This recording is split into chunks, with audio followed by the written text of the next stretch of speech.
Hey, take it away.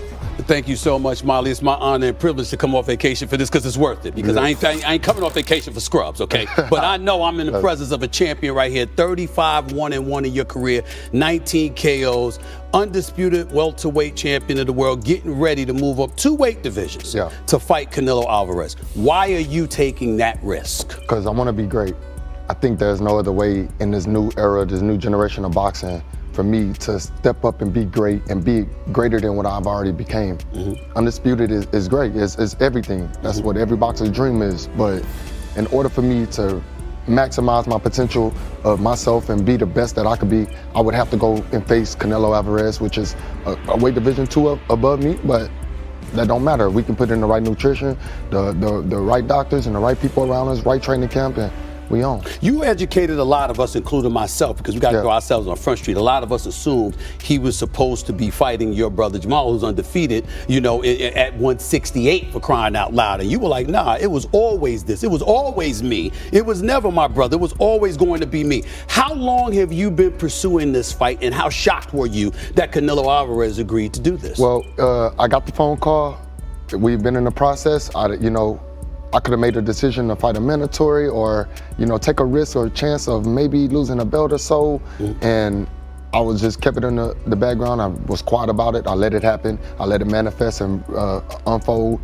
And, unfortunately, you got to have real good connection with Mr. Al Heyman in order to be able to get the inside scoop on that. I kept it quiet. I did what I had to do, and the fight got made. Now, let's be real about something here. Again, you're 35-1-1. I ain't going to even bring up the loss to Tony Harrison because I think that, listen, first of all, I thought you actually won that fight, but I thought you could have won convincingly had you been more active. I thought you were a little bit, you weren't as active as you normally were, and then obviously he got on your damn nerves and you came back and you handled your business in the rematch. You did the same against Castano, obviously, because you had a draw with him the first go round, you went up against him. But when we look at you against Canelo Álvarez, a lot of people saying you're undersized. He's a body snatcher. He's a counterpuncher. We know he's incredibly experienced with 59 fights in his career.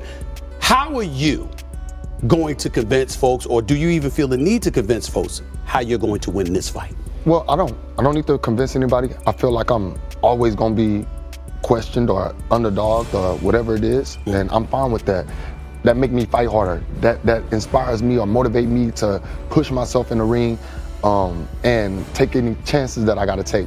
I don't worry about what they think about size because they don't know what I walk around at. I'm not going to go in and spread that to anybody. Just know that I'll be prepared. The hand is good. I feel good. I'm ready to fight, and that's all that matters. When people look at you right now, at this stage and point in your career, what are we missing about your fight game? Watching you the way that I do, I think your IQ is severely underestimated. You're smart as hell. Obviously, you're a damn good defensive fighter, but you got a lot of heart. And I'm going to tell you right now on national television, here's where I get worried about you in this fight. You got a lot of heart. You ain't scared of anybody. You believe in yourself in every facet.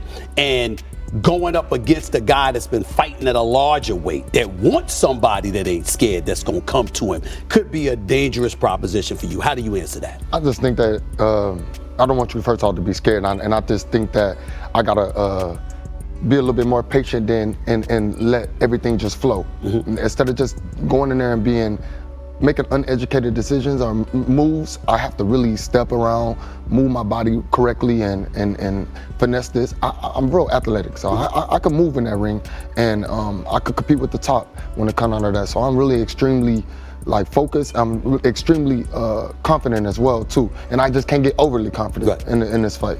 Canelo's 59-2 in his career with 39 knockouts. Obviously, he's had more experience, at least the record, the amount of fights that he's had. He started at 15 years old. There you go. Yeah.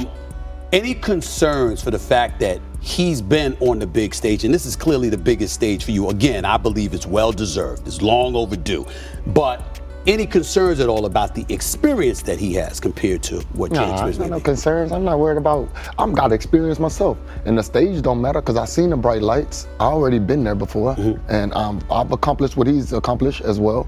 I did it at 154. He did it at 168. So we went our own separate routes, and it's just due time right now for a Charlo to fight a Canelo.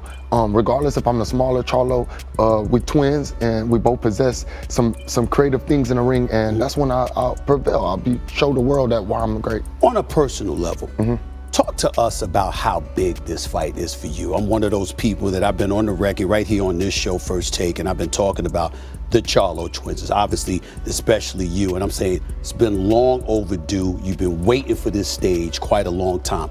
What has the frustration been like? How hard has it been for you to be in the fight game, handling your business and having to wait as long as you have had to wait for this moment that's coming up September 30th at T-Mobile Arena in Las Vegas? Well, I feel like it's always questioned. You know what I'm saying? For me, my brother, certain fighters. You know, like there's always the underdog or the underrated fighter.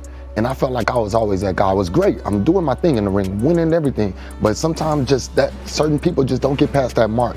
So this is a big fight for me, you know what I'm saying? And I'm excited to be on this stage and excited to be able to step in the ring with a great fighter like Canelo Álvarez, or it could have been Manny Pacquiao, or it could have been Floyd Mayweather, but they all are amongst the same thing, legendary fighters. So now that I've finally been boxing 15 plus years in this sport, and I'm getting that opportunity, I might have to move up a little bit and showcase a different skills or power, but that's fine with me. This is a big stage, a big moment.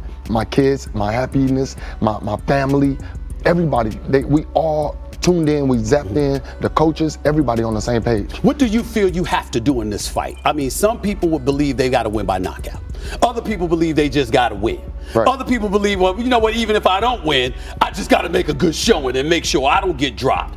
What's your attitude going into this fight? I gotta win. I understand the knockout can come, and I understand, but I want to win. I want to convincingly win this fight, not just win the fight of, oh, okay, you beat him like this, and then you don't get the love. I mean, he lost to Bevo, and for some odd reason, that win